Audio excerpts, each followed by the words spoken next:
It is the #1 question that everybody always asks, but it's also a question that is extremely damn annoying. But you're a content creator, you shouldn't be annoyed about getting asked who's on your Mount Rushmore. I can't actually. There's so many reasons to have a Mount Rushmore as well, because you could do a Mount Rushmore on all of professional wrestling. You could do a WWE Mount Rushmore. You could do a women's, you could do a men's. You could do one on just strictly in-ring and in-ring storytelling. You could do one on mic work. You could do one on character work. You could do one on impact. It gets really annoying to box in 4 people out of the thousands of wrestlers that there are, out of the different generations that professional wrestling goes through. But alas, I am here. I am here to finally give you my Mount Rushmore. But we're gonna do things a little different here, okay? I will give you 4 individuals, but the first one is based on in-ring ability. The second one is based on character and gimmick work. The third one is on impact. And the fourth one is overall. These 3 combined, who has it? So I will give you 4 individuals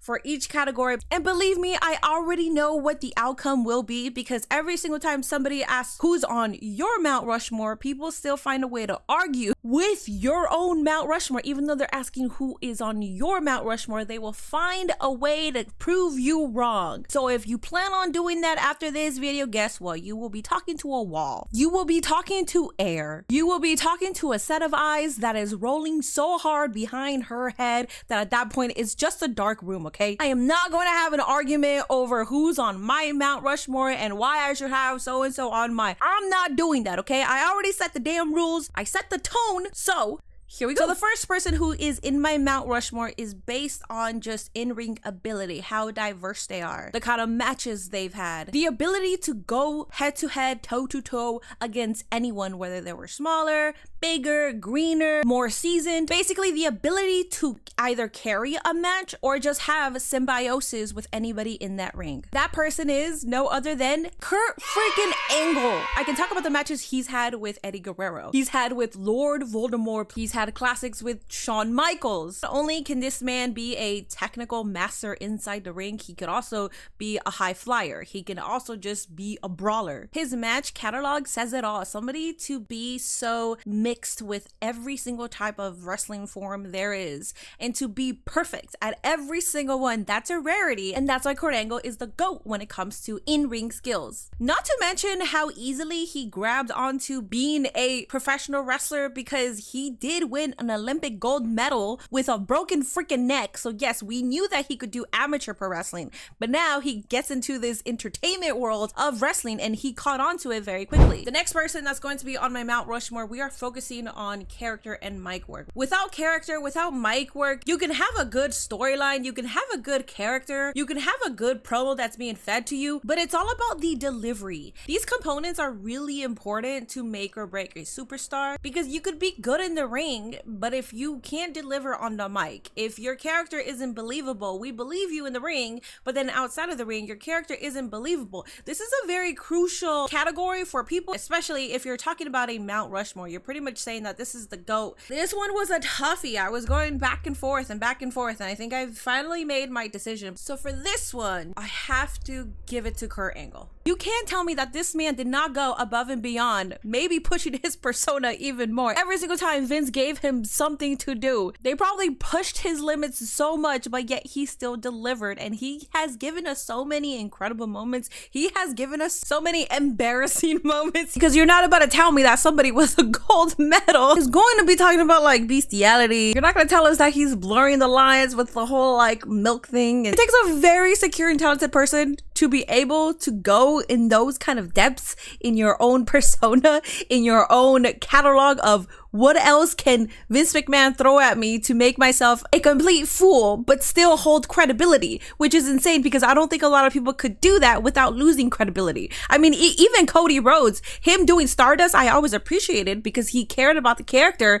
but he didn't carry that credibility. Even to this day, people still don't take Cody Rhodes serious like that or give him respect for keeping that character alive. Let's transition into the mic work, because he had a very special comedic delivery every single time. Whether he goes out there and says, "I'm a man who likes to play with boys," He says it with a straight face. He never breaks character, and he makes you believe that what he's saying is the actual thing that he wants to say, but he's also not understanding that what he's saying is extremely sussy. When it comes to mic and character work, I think the number one thing that you have to look at is if you're being one-dimensional, then we really can't put you in that category, and Kurt Angle, you know damn well he was never one-dimensional. Number 3, we are here to talk about impact. Even the ones that you don't like right now because maybe they said some racist thing and are in fact racist, but you can't take away the impact that they have done for the sport on the wrestling industry as a whole. Okay, don't get mad at me, but the stories, the matches, the unforgettable moments, especially those on Thursday nights on Spike TV during the golden era of TNA Impact, it has to be Kurt Angle. I think a lot of us forget that Kurt Angle was really Impact. This man was TNA Impact. He gave AJ Styles a run for his money. Kurt Angle was AEW before AEW even became a thing because Kurt Angle was delivering close to 5-star, if not 5-star classics every single damn week on Impact. Kurt Angle was the first WWE megastar to jump ship, so it really solidified TNA Impact as a company. Who knows where TNA would have gone if Kurt Angle never jumped ship? A lot of credit is due to Kurt Angle. The very existence of TNA Impact, who knows if they still would have existed, okay? I don't think this is a hot take, but I don't think Impact would have survived if Kurt Angle never jumped ship. So when we're talking about impact, you gotta think about the entire career. You gotta think about what he's done to professional wrestling. And the answer to that is he elevated professional wrestling everywhere he went. And here for the last part, we are going to look in ring. We're going to look in character gimmick and impact.